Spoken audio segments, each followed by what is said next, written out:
Hello and welcome back to Sambha.official. So Insta360 has announced a new 1-inch edition for the 360 mod for the One RS. I know it's a bit of a mouthful, but it is looking pretty cool.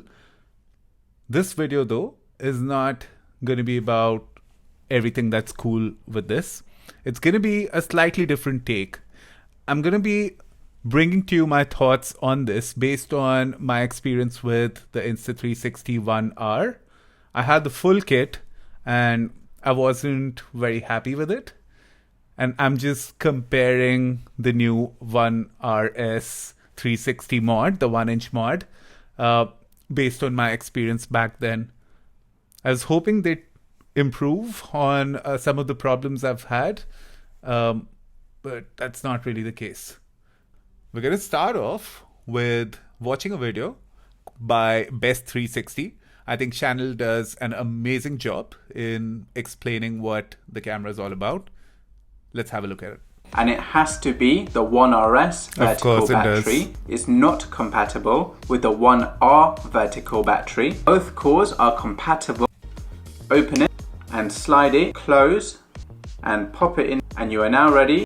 And finally we're ready to start filming with it. And that's disadvantage number one. It takes forever to actually assemble these things while you're on the go. Now imagine what you do with, let's say, the Insta360 One X2, which is a non-modular 360 dedicated camera, right? You just put it on that invisible selfie stick, turn it on, it's ready to go. Start recording straight away.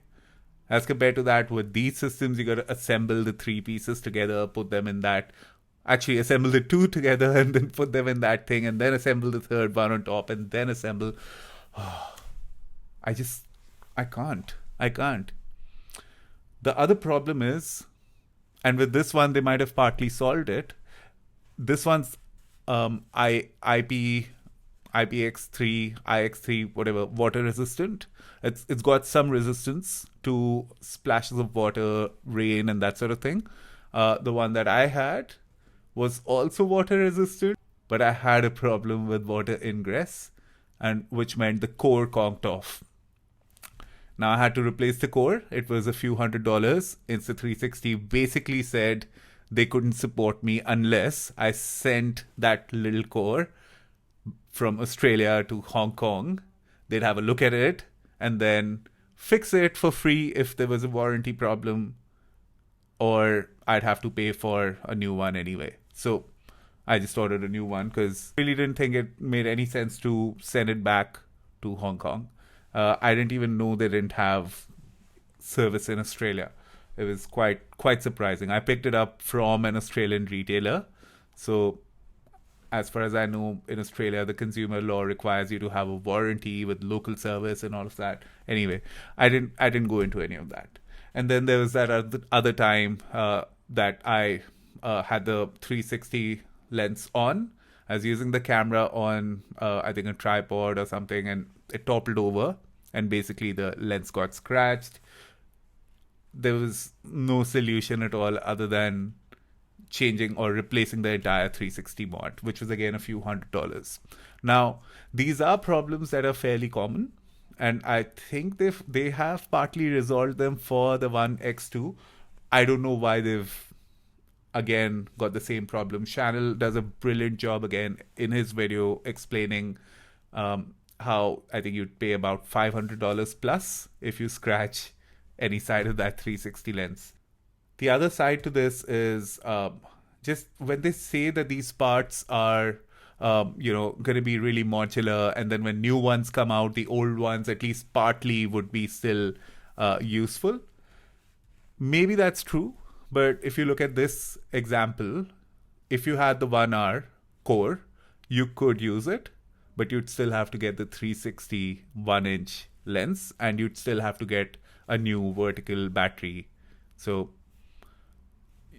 you could use the core basically, and then you'd have to get that outer cage as well. So it's not exactly the best modular system in that sense, but it is probably the only one that's out there as far as I know.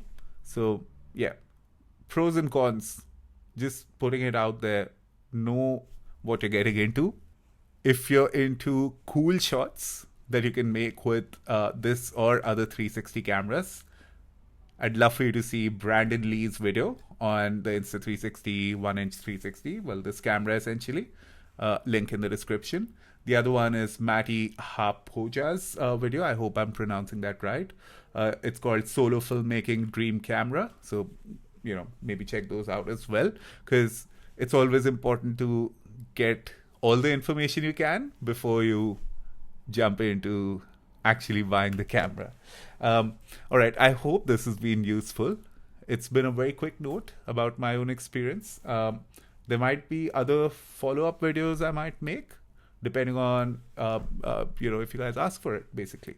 So subscribe to this channel, leave me a thumbs up if this has been useful, and maybe drop a comment down below if you think I can add something to this. See you next time.